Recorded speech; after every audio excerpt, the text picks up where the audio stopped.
saying this one, I don't think they were thinking about smartphones. It's 23 minutes after 8, and that is what we were talking about. Time to check in live with Mike Yanni, our tech expert, our weekly tech trends update.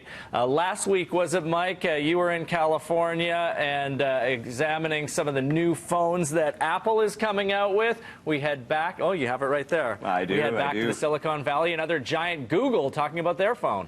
Yeah, I know we are, what, 2 nights, 2 sleeps away from the launch of the iPhone 11. We'll get to that in a moment. But Google's saying, hey, wait a minute.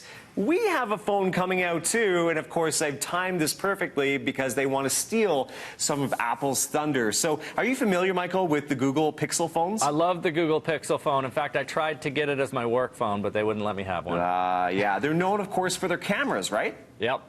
A really good camera. So Google is saying, hey, hold the date, October 15th, because we are going to launch not only a Pixel 4, but we'll also have a few other products to come out. But this is what's really interesting about this, Michael, is that you see these images here. Google actually leaked images of the Pixel 4 phone to start a little bit of talk, to get some people rumbling and talking about it. Of course, timed perfectly before the iPhone 11 launch. Dude, they have multiple cameras on the Pixel phone, too? Is that what you're showing us? It does. So it has multiple cameras, and of course, as we just discussed, it is known for low-light photography, so they really want to steal some thunder here and remind people that we've got a phone coming out. Maybe you want to save your money, and they're also suggesting they might announce some other products as well, maybe smart speakers, who knows, but October 15th is the date. Of course, Breakfast Television, we got invited to it, so we'll be keeping close eyes on what Google has on tap. All right, looking forward to that. Giant TVs, it seems like they get bigger and bigger, but this one might be the biggest, Mike. This is huge. How big is the television in your house? You know what? 65 inches, I hate to say, which is gigantic. Same thing for me. You go big or you go home when it comes to TVs. That's well, you what do both I think. Right at the same time. But take a look at this one. This one from Sony is 65 feet wide. 65 feet. It's actually built for cinemas and theaters. However, Sony's like, you know what? We think there's a market for this. We're going to make it so everyone can buy it, consumers can buy it, if you have the cash. Now, think about this, 65 foot wide. Any guesses on what that price, what that would retail for? I'm going to say $150,000. Try $7.5 million. Oh, okay. I thought I was high. Right? $7.5 million. But maybe if you have space for a 65-foot television, maybe you've got the money anyway that you can just go out and purchase that. That's 16K, by the way, the resolution. If you want to dummy it down and, you know, go for the 4K version, okay, $950,000. Okay, all right. Well, that seems more reasonable. Much more affordable, right? Yeah, definitely. Mike, we saw when you broke the Samsung folding phone. You've been testing the new iPhone. How's it look?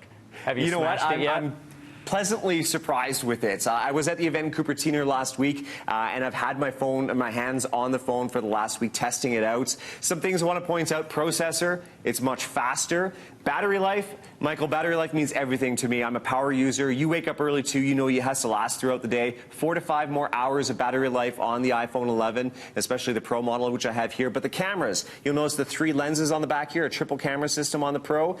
I've got to say, this really impressed me, and what I want to point out, Michael, I want to show you some pictures, because the low-light photography, this kind of takes this to the next level. The cool thing is, you can do long exposures.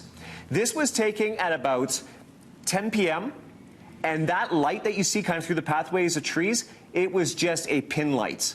Wow. But if you take it for a 30-second exposure, it's incredible, some of the effects that you can do. So this was on the iPhone 11 Pro Max. Now, I want to show you, because the Pixel, we talked about the Pixel phones, how good they are in low light. Let's do a little comparison.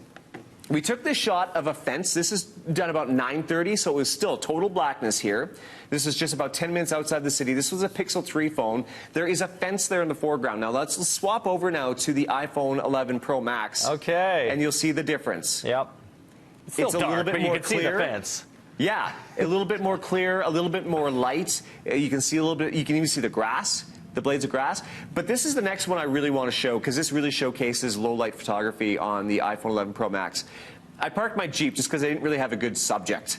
So I parked it on a hilltop and did a long exposure. So the Google Pixel 3, it looks pretty good. There's some stars in the sky that you can see, but it's kind of dark and muddy around the Jeep. So let's go to the iPhone 11 Pro Max. Wow. Once again, 30-second exposure. It really brightens it up. You can see the Big Dipper in all of its entirety there. I have to say, yeah, when it comes to low-light photography right now, I'm kind of looking towards the iPhone 11 now. Interesting. Well, you don't have the new Google phone yet.